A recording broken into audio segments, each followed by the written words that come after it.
বাংলাদেশ একটি প্রাকৃতিক সৌন্দর্যময় দেশ, আর এর মূল জায়গা সেটি হচ্ছে গ্রাম।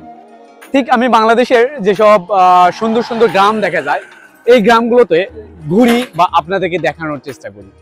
ঠিক তেমনি আজকেও আমরা একটা গ্রামে চলে এসেছি, যেটা একটা গ্রাম্য রাস্তা মাঝখানে আপনার পেছনে যদি লক্ষ্য করেন দেখবেন যে সুন্দর গাছ, মানে চমৎকার ভাবে সাজানো। তো আপনারা এইরকম যদি আপনার এলাকায় বা আপনার গ্রামে এরকম রাস্তা সাজানো থেকে অবশ্যই আমাকে জানিয়ে দেবেন, সেই এলাকায় যাওয়ার চেষ্টা করবেন।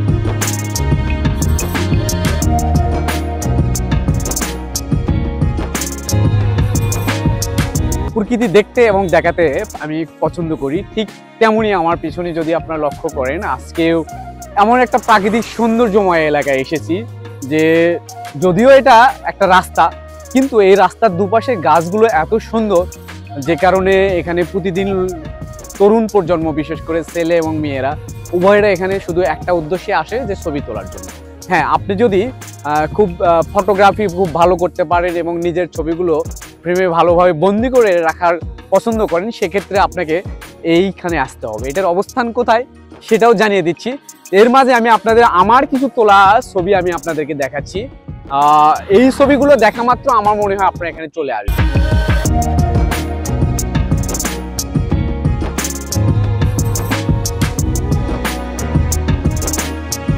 এটার অবস্থান হচ্ছে বগুড়া জেলার গাবতলী উপজেলার তেলিহাটা গ্রাম, অর্থাৎ তেলিহাটা এদিকে মহাস্থান রোড চলে গেছে। কিভাবে আসবেন অনেকে হয়তো বলবেন, দুইটা ওয়েতে আপনারা এখানে আসতে পারবেন। প্রথমত এখানে আসার রাস্তা হচ্ছে আপনার বগুড়া শহরের চেলোপাড়া থেকে সিএনজি যোগে সৈয়দ আহমেদ কলেজ বটতলা নামক জায়গায় আসতে হবে। এখানকার ভাড়া নেবে 40 টাকা জন প্রতি, আর এখান থেকে মাত্র 5 টাকায় অটোরিকশা আসতে পারবেন।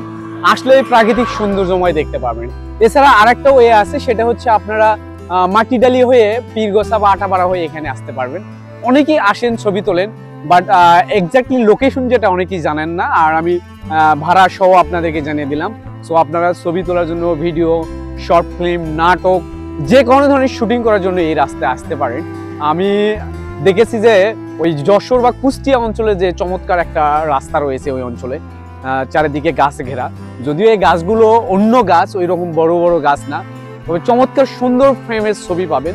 সো অবশ্যই এখানে আসার জন্য আপনাদেরকে অনুরোধ। আপনি আসুন বা না আসুন সেটা আপনার টোটালি ব্যক্তিগত ব্যাপার। আপনি সময় থাকলে আমি বলবো যে আসুন। যদি সময় আপনার হাতে না থাকে তবে আমার এই ভিডিওটি মনোযোগ সহকারে দেখুন।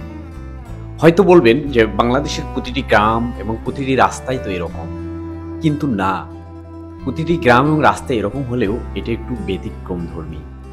এই ব্যতিক্রমধর্মী রাস্তা পুরোটি মনোযোগ সহকারে, প্রায় 1.5 কিলো জুড়ে এই মনোযোগ সহকারে যদি আপনি দেখেন, প্রকৃতির পরিপূর্ণ স্বাদ পাবেন। আর আমি বারবার গ্রামে ছুটে যাই। আপনি গ্রামে যান, শারীরিকভাবে, মানসিকভাবে সব দিক দিয়ে সুস্থ হবেন। হ্যাঁ, গ্রামে যারা আছেন তারা তো আছেন আলহামদুলিল্লাহ, বাট শহরে যারা আছেন তাদেরকে অনুরোধ করব মাসে 2বার বা 3বার হলেও এরকম যেখানে প্রাকৃতিক পরিবেশ সমৃদ্ধ, মুক্ত অক্সিজেন রয়েছে সেই এলাকায়, বিশেষ করে বাংলাদেশের প্রত্যন্ত গ্রাম অঞ্চলে একবার না একবার যান। আমি মনে করি যে আপনি যতদিন বেঁচে থাকবেন, সুস্থ থাকবেন।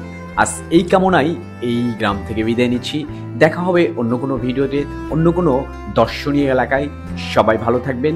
সালামু আলাইকুম ওয়া রাহমাতুল্লাহ।